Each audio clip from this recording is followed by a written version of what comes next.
안녕하세요. 역사의 결정적 순간들을 함께 들여다보는 채널에 오신 것을 환영합니다. 오늘은 조선 역사상 가장 비극적이면서도 가장 숭고한 이야기를 해드리려고 합니다. 여러분, 이런 상상을 해보신 적 있으신가요? 자신이 모시는 왕이 권력을 빼앗겼습니다.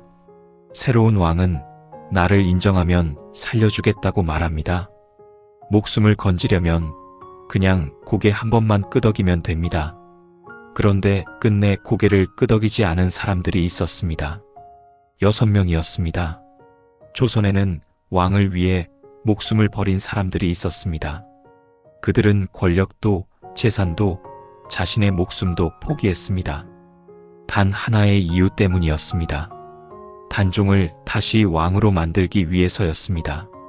성삼문, 박팽년, 하위지, 이계, 유성원, 유응부. 우리는 이 6사람을 사육신이라고 부릅니다. 오늘은 그들의 이야기입니다. 때는 1455년 조선 제6대 왕 단종 제위 3년이었습니다. 단종은 12살에 왕위에 오른 어린 왕이었습니다. 아버지 문종이 일찍 세상을 떠나며 어린 아들에게 왕위를 물려준 것이었습니다. 하지만 어린 왕 곁에는 강력한 신하들이 있었고 왕실 내부에는 늘 권력을 노리는 눈들이 가득했습니다. 그 눈들 중 가장 강렬한 눈을 가진 사람이 있었습니다. 수양대군이었습니다. 단종의 삼촌이자 세종대왕의 둘째 아들이었습니다. 수양대군은 먼저 단종을 지키던 충신 김종서를 제거했습니다. 계유정난이었습니다. 조정의 실권을 완전히 손에 쥔 수양대군은 결국 조카인 단종에게서 왕위를 넘겨받습니다. 단종은 왕의 자리에서 내려와 상왕이 되었고 수양대군은 조선 제7대 왕 세조로 즉위합니다. 겉으로는 자발적인 양위처럼 보였습니다. 하지만 조정의 신하들은 알고 있었습니다. 어린 왕이 강압에 의해 왕위를 빼앗겼다는 것을. 하지만 새로운 권력자에게 줄을 서는 것이 살아남는 방법이었습니다. 대부분의 신하들은 세조에게 충성을 맹세했습니다. 그러나 모두가 그런 것은 아니었습니다. 조정의 일부 신하들은 이 상황을 도저히 받아들일 수 없었습니다. 그들은 같은 생각을 하고 있었습니다. 왕은 단종이다. 사육신은 집현전 출신의 학자들이었습니다. 성삼문과 박팽년은 세종대왕의 훈민정음 창제에도 참여했던 당대 최고의 학자들이었습니다. 그들은 세조 정권 아래서도 여전히 높은 관직에 있었습니다. 겉으로는 세조를 섬기는 척했지만 마음속에는 단 하나의 목표만이 자리하고 있었습니다. 단종 복위.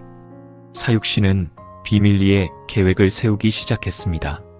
거사의 날은 1456년 세조가 명나라 사신을 접대하는 연회날로 정해졌습니다. 그날 세조는 궁궐 밖으로 나올 예정이었습니다.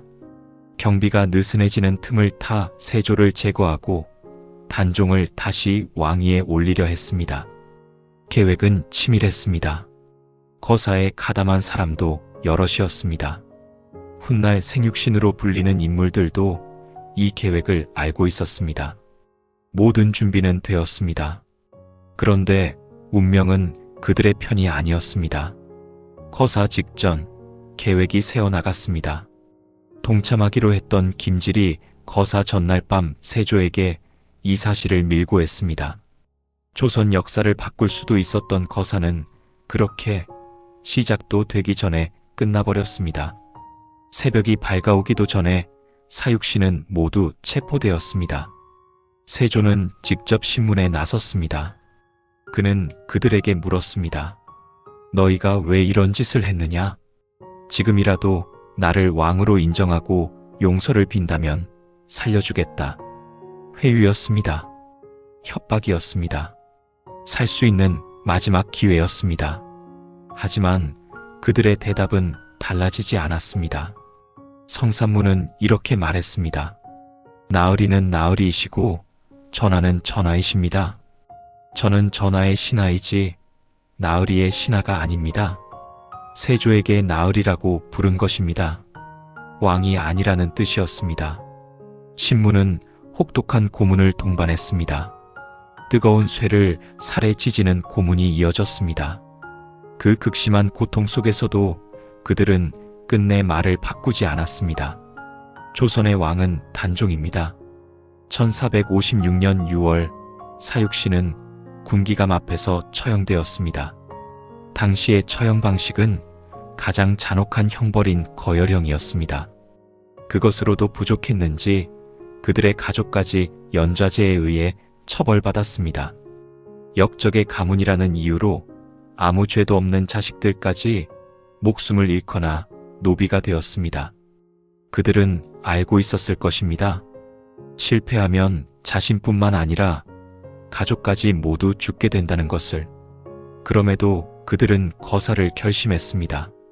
그리고 죽는 순간까지 자신의 신념을 굽히지 않았습니다. 왕은 단종이다. 그 말 한마디가 그들의 마지막 유언이었습니다. 사육신의 이야기는 단순한 역모 실패의 기록이 아닙니다. 그들은 권력을 원하지 않았습니다. 새로운 왕이 되려 한 것도 아니었습니다. 자신들이 옳다고 믿는 것을 지키기 위해 가장 소중한 것을 기꺼이 내놓은 사람들이었습니다. 세조의 왕조는 강했습니다. 하지만 역사는 이상한 방식으로 진실을 기록합니다. 권력을 쥐인 세조의 이름보다 권력 앞에 무릎 꿇지 않은 6사람의 이름이 더 오래도록 사람들의 입에 오르내리고 있으니까요. 그래서 우리는 지금도 그들을 이렇게 부릅니다. 사육신, 단종을 위해 목숨을 버린 사람들. 오늘 이 이야기가 여러분께 작은 울림이 되었으면 좋겠습니다. 영상이 도움이 되셨다면 구독과 좋아요 부탁드리고요. 다음 영상에서 더 깊고 흥미로운 역사 이야기로 다시 찾아뵙겠습니다. 감사합니다.